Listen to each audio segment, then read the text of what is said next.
Punjab FC এবং east বেঙ্গলের মধ্যে আজকে যে ম্যাচটা হলো সেই ম্যাচটা ড্র হলো শেষমেশ।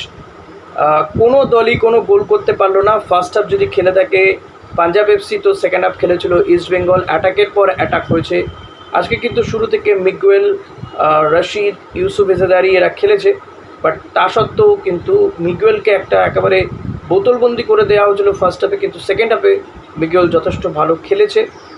গোল পেতে পারত মিগুয়েলেরও একটা শট বারে লেগে ফিরে আসে, রশিদের একটা লফটেড শট সেটা ক্রস বারে লেগে ফিরে আসে, এবং একদম শেষ মুহূর্তে নন্দা কুমারের একটা শট পাঞ্জাবের ডিফেন্ডারের পায়ে লেগে রিফ্লেক্ট হয়েছিল, সেটা গোলের দিকেই হয়তো যাচ্ছিল, কমেন্টেটার এমন বললো, কিন্তু মিগুয়েল ওটা একটু ঠেলে দিতে গিয়ে তার পা লেগে বারের ওপর দিয়ে চলে যায়।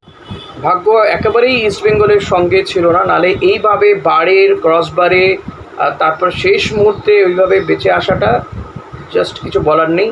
তবে হ্যাঁ, পাঞ্জাবেও মানে গোল করার মতো জায়গা ছিল, তো একেবারে সেকেন্ড হাফে শুরুর দিকে তো বটেই, ফার্স্ট হাফেও বেশ কিছু তারা সুযোগ পেয়েছে। আজকে বলবো যে প্রফসিখান গিল অন্তত ভালো গোলকিপিং করেছে, নাহলে কিন্তু নিশ্চিত ম্যাচটা হয়তো গোল খেয়ে দিতে পারতো। ইউসুফ ইজাদারিকে সেকেন্ড হাফে তুলে নেওয়া হলো, আমার মনে হয় না ওকে তুলে নেওয়াটা ঠিক ছিল। অ্যান্টনকে নামানো হলো, তবে অ্যান্টন নেমেও যে খুব বিরাট কিছু করতে পারলো এমনটা নয়, বলই বোধহয় পায় একটা কি দুটো বল হার্ডলি পেয়েছে। বিপিন সিং, বিষ্ণুকে একই দিকে খেলানোটা যে ঠিক হচ্ছে না, সেটা আমার মনে হয় অস্কারের বোঝা উচিত। যাই হোক, ইস্টবেঙ্গল এই ম্যাচটা ড্র করার ফলে কিন্তু এখনও লিগ টেবিলের ওপরেই থাকবে যতক্ষণ না আগামীকাল মোহনবাগানের ম্যাচটা শেষ হচ্ছে। আগামীকাল মোহনবাগান খেলতে নামবে ইন্টারকাশির বিরুদ্ধে।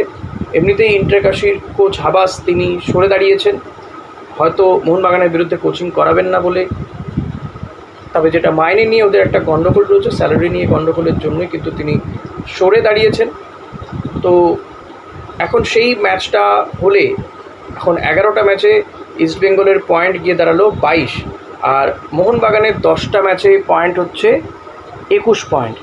ফলত ইস্টবেঙ্গল এখনও একটা কী বলবো এক পয়েন্ট নিয়ে লিগ টেবিলের ওপরেই রয়েছে, বাট স্টিল আমি বলবো কি এই ম্যাচটা ইস্টবেঙ্গলের আজকে জেতা উচিত ছিল, এবং জিতলে হয়তো অন্য কিছু হলেও হতে পারতো। জিতলে চ্যাম্পিয়নশিপের লড়াইটা আরও মজবুত হতো, এবং সেক্ষেত্রে অনেকটা ক্লোজ চলে যেত ইস্টবেঙ্গল, বাট কিছু করার নেই।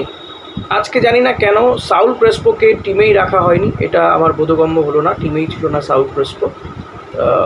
মিগুয়েল, রশিদ যখন দুজনেই ইয়েলো কার্ড দেখেছিল তখন কিন্তু যথেষ্ট ভয়ের হচ্ছিলো, কারণ রেফারি যেভাবে একের পর এক কার্ড দেখাতে শুরু করেছিল তাতে কিন্তু টেনশন হচ্ছিল যে ম্যাচটা কী হবে, রেফারি কেন এরকম ইয়েলো কার্ড দেখাচ্ছে, ইস্টবেঙ্গলের জন্য বিপদ ঘনিয়ে আসছে। বাট স্টিল কোনো রেড কার্ড দেখেনি। ইস্টবেঙ্গলের ভাগ্য সত্যি আজকে ছিল না ম্যাচটা জেতার জন্য, যে ভাগ্য দরকার হয়, যেভাবে ক্রসবার বারে লেগে এবং শেষটা মিগুয়েল বোধহয় নিজেকে ক্ষমা করতে পারবে না। মিগুয়েল একটা বাজে ইয়েলো কার্ড দেখেছে, প্লে অ্যাক্টিং করতে গিয়ে ইয়েলো কার্ড দেখেছে।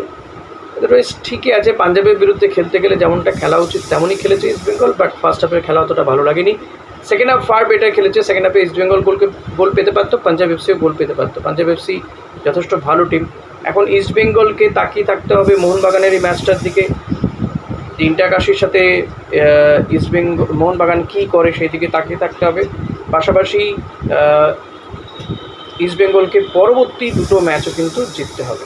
দেখা যাক, এখন সেই দিকেই তাকিয়ে থাকতে হবে, আমাদের কিছু করার নেই। আজকে জিতলে হয়তো অন্য কোনো টিমের দিকে তাকিয়ে থাকতে হতো না। যাই হোক, এখানেই শেষ করছি। আপনারা বলবেন কেমন লাগবে।